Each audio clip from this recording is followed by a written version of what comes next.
Brock Rosencrans. I am what you could call the R3 coordinator out here at Sharing the Land. We had Dave Barron out here today. He is a fly fishing international casting instructor. Dave is endorsed by Orvis, and he has been for a number of years. He's one of the best fly fishing casting instructors in the world, and we were extremely lucky to have him here today, and it's even more lucky that we get to hang out with him during deer season. He comes out here and hunts as well. Oh, I said Fly Fishers International. Yeah, so Dave is a certified Fly Fishers International fly casting instructor. Best one in the world. My name's Dave Barron. I'm belong to an organization called Fly Fisher International. We're one of the largest fly fishing only organizations in the world. I'm a certified master casting instructor, and I'm one of 200 in the world. I got invited out here to Doug's place, which is a fabulous location. I've been out here deer hunting, and they run a lot of programs for people to learn to hunt, learn to turkey hunt, squirrel hunt, deer hunt. So it's a great opportunity to be able to come out here. And so when Brock and Doug asked me if I would be willing to come out and teach some fly casting lessons, I jumped at the chance. Today, I think we had 8 students. The majority of them have never touched a fly rod. They didn't know which end to hold, the cork or the whippy end. Well, my name is Justin Snyder. I'm a local guy here. I've grown up in the woods, a little bit of small game hunting, a whole lot of fishing my whole life. I haven't had any experience with a fly rod. Luckily, I had enough rods for everybody to use, so I knew they had good equipment in their hands. And we just went through the basics of learning to cast a fly rod. So if this is a 4-weight line, it needs to be on a rod that's built for a 4-weight. Because fly fishing is different than spin fishing, okay? In spin fishing, it's the weight of the lure that pulls the line out. In fly fishing, it's the weight of the line, the first 30 feet of line. You could call that your lure. It's the line that adds weight to the fly rod. Okay? And they make fly rods from aught all the way up to 16 weights. One of the things we found with everybody, I could tell the majority of them were all spin fishermen, because in fly fishing you need to keep your wrist fairly tight and straight, as opposed to when you bait cast or spin cast, you roll your wrist like this. Starting off with Dave, he quickly showed me that I had to break some spinner bait habits with a limp flipping wrist, and we straightened that out right away, and I really gained confidence quickly with him guiding me. Literally hand in hand guided me through it. So we started from the beginning, and by the end of 3 hours, due to having good students that listened and were raw canvases of paper, they had no preconceived idea on how to make it work. So they all listened very intently, and by the end, after about 3 hours, they all were casting fairly well.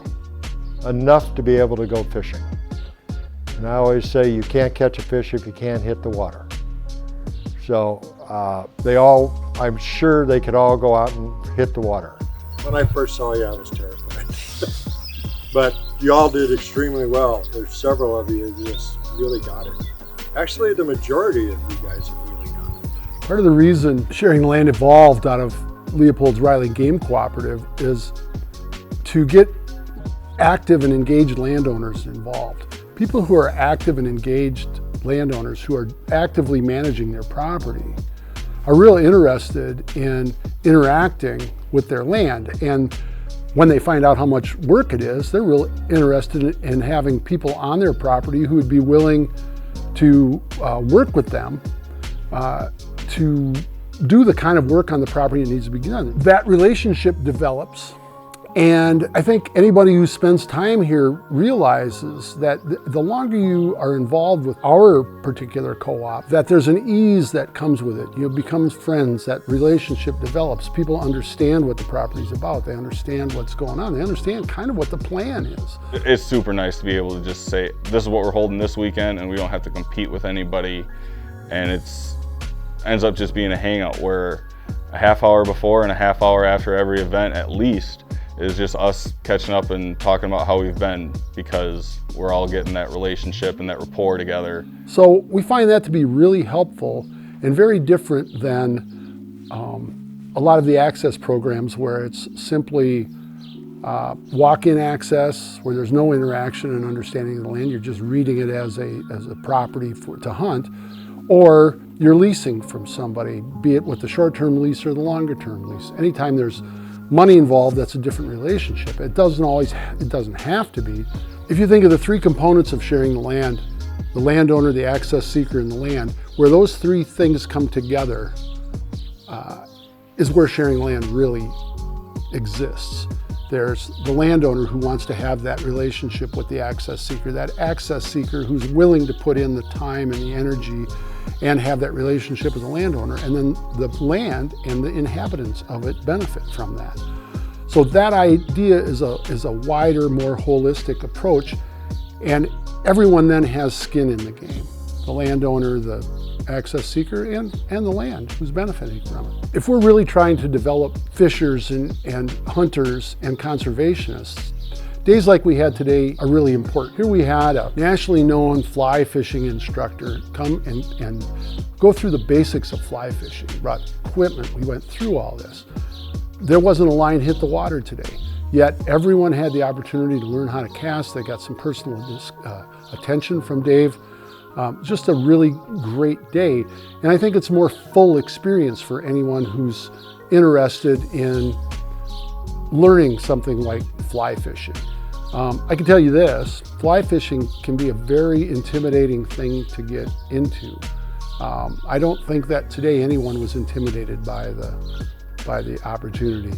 You know, it's a small, supportive group of people. People have become friends through our program, and this whole background into it. We didn't even get into here's the kind of fish that we have or anything like this. This was about the background and the mechanics of fly fishing, and I'm still working on my casts. And for me as a landowner, it was really gratifying in that Brock set it up, Dave handled the instruction.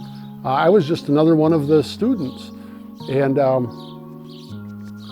that, I think, is even a higher level of sharing than simply hosting an event where people come out and go hunting and they're in a tent or a blind and, you know, off they go. We couldn't tell these stories without our sponsors. And I just have to say thank you to all of them.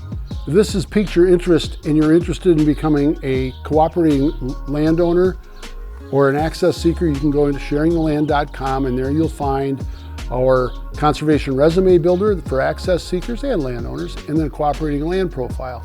There's also a contact spot on the website. You can contact us. You will most likely hear from me.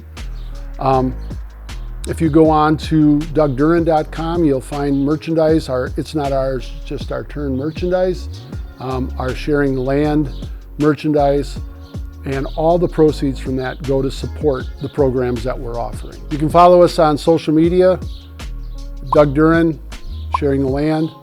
You can also follow us on the YouTube channel and Sharing the Land channel. So please like and share that. And I hope you enjoy what you see. Thank you.